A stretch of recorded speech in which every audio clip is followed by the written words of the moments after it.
Hello. So my name's Kaboosh. I'll be aka Kabas, one of your casters for today.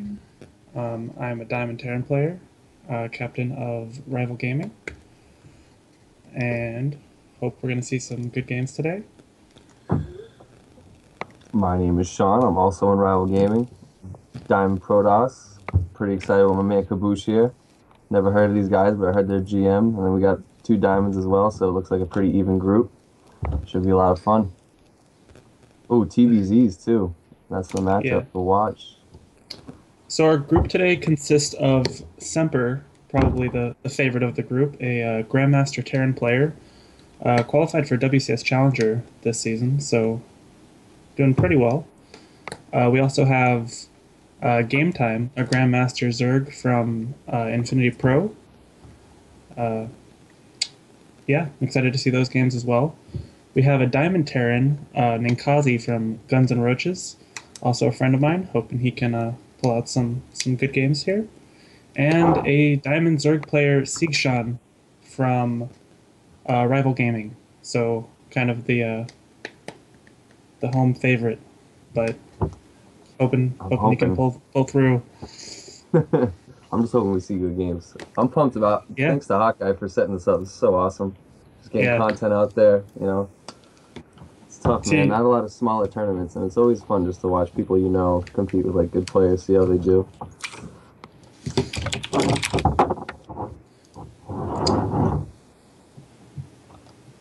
Should be starting in just a few minutes here. We just got the invite yeah, into the looks game. Hop into the lobby here. Kaboosh is going to be the main source of knowledge for these. I mean, TVZ is not my strong suit. Love watching yeah. it, but don't really know a lot of builds, so I'm going to rely on Kaboosh heavily here. Yeah. So our first match is going to be Ninkazi versus Game Time, a TBZ. First map is going to be Overgrowth. So Overgrowth makes for some really interesting TVZs. It's a fairly standard map. Should play out pretty cool. Does Um, Turret, do you worry about the creep going out of control in Overgrowth? I feel like I see that a lot in some ZVTs where the creep is just out of control everywhere. I think it's yeah, easier to Overgrowth. clear it up.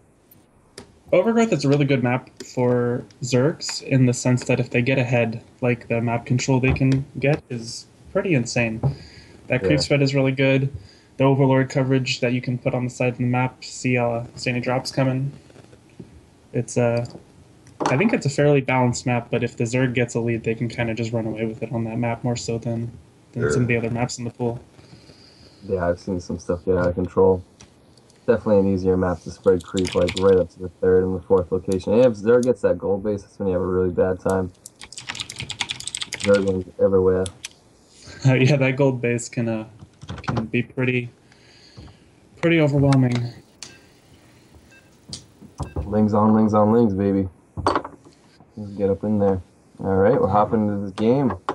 Game time GM Zerg versus GNR Ninkazi. Is this your buddy, you said, Kaboosh? Yeah, yeah, good friend of mine. Nice. One of my SC2 nerd friends. One of the many. We Oh, all yeah, one of many. have them. The best part, though, right? Oh yeah. That and Protoss. Ah!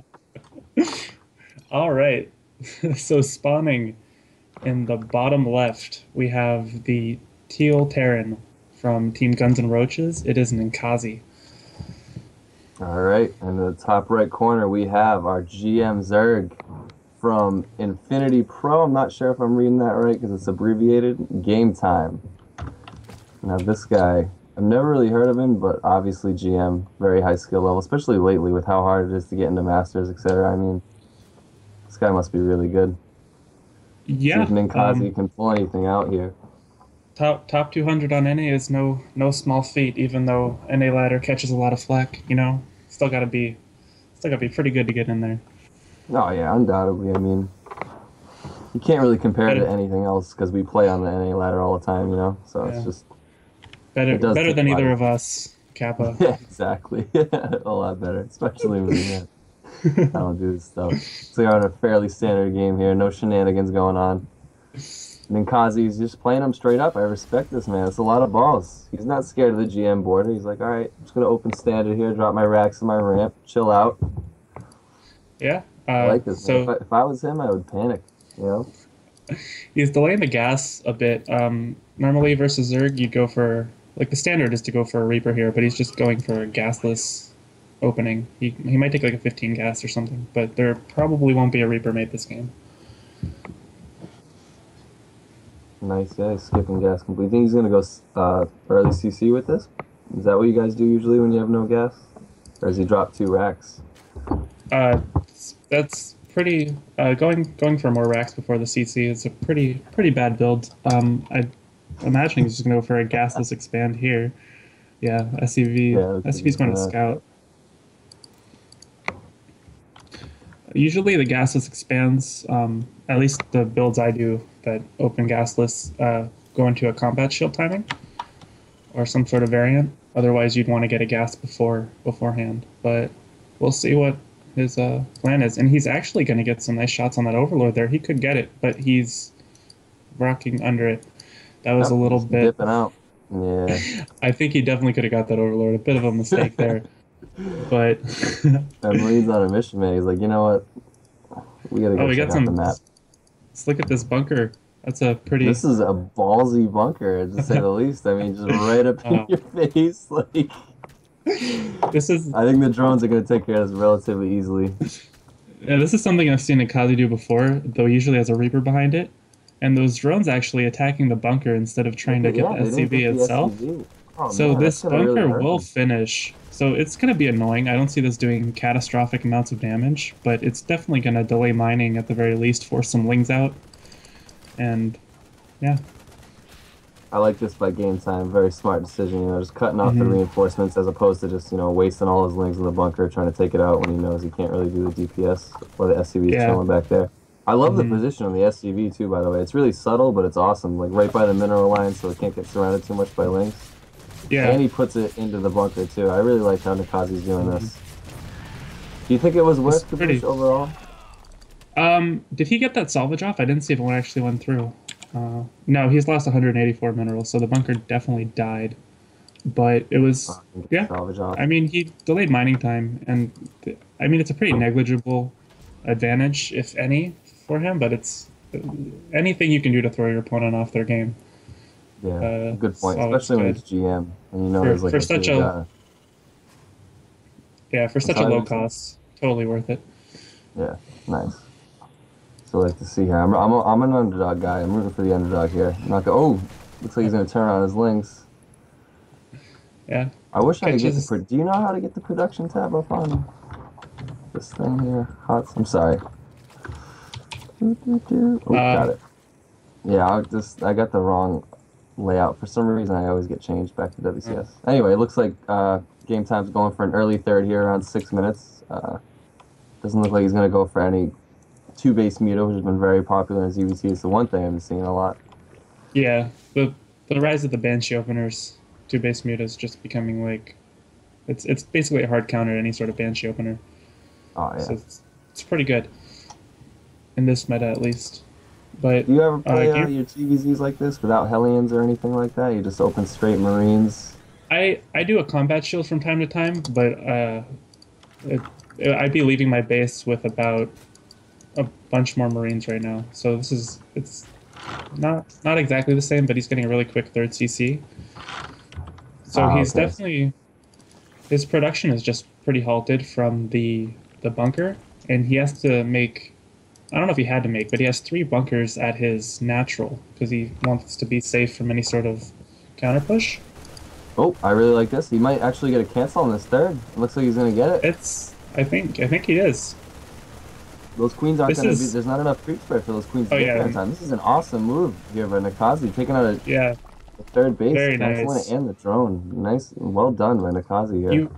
You'd never expect that push, like, after the failed bunker. Like, this is at such a weird timing. There's no... Like, it didn't hit with stem or combat shields. And just off the timing, that's, like... Right before the Roaches, too. It's a pretty awkward timing to hit, but those are sometimes the best ones because they're just totally unexpected. Yeah, that's a great point. When you're playing the GM, I mean, That couldn't have worked out more perfect, but like you said, it was just a really wonky, almost inefficient timing, but it just sometimes it's just when you place it right, man, these things can do a lot of damage. It's StarCraft. Definitely respecting Ninkazi's play. It's pretty dope. Yeah.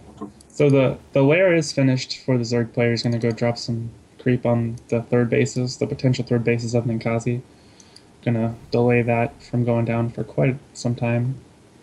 And Game Time is playing with Roaches, so the third base being killed isn't going to hurt him as much as if he was playing Mutiling Bling, but it still definitely wants to get that third base up sometime. And yeah, oh, he's taking the one below the main base, which is a little bit more exposed. And Ninkazi's trying another cheeky bunker tactic here. Ooh. Definitely not what you want if with Roaches out. Roaches don't care about bunkers. Yeah. Raining down Especially assets on ones. those Marines. How do you feel as a Terran player against Roach Hydra? Would you rather play against Mutiling Baneling or Roach Hydra? I feel like playing against Roach Hydra is a lot less micro intensive. It's a lot more dependent on your macro. With Mutiling Bling, sometimes your splits just aren't there, and you lose fights pretty convincingly. With Roach Hydra, it's a lot less volatile because I don't know. A lot more forgiving. Yeah, if you keep your macro up, it's not like you're just going to get totally slaughtered in a fight because your micro is a little off. Yeah. But at the same time, Widow Mines aren't that good against Roaches, at least at this point. True. Do you need siege tanks against a composition like this for a Roach Hydra, you think? That's the standard style. There's also a style where you get Hellbats and mass medevac. That's pretty cool. But these Roaches are doing a lot of damage. This might end the game. This is a very, very big Roach timing here. And when you look at Ninkazi's base, there's little to no bio here. All these SCVs are going down.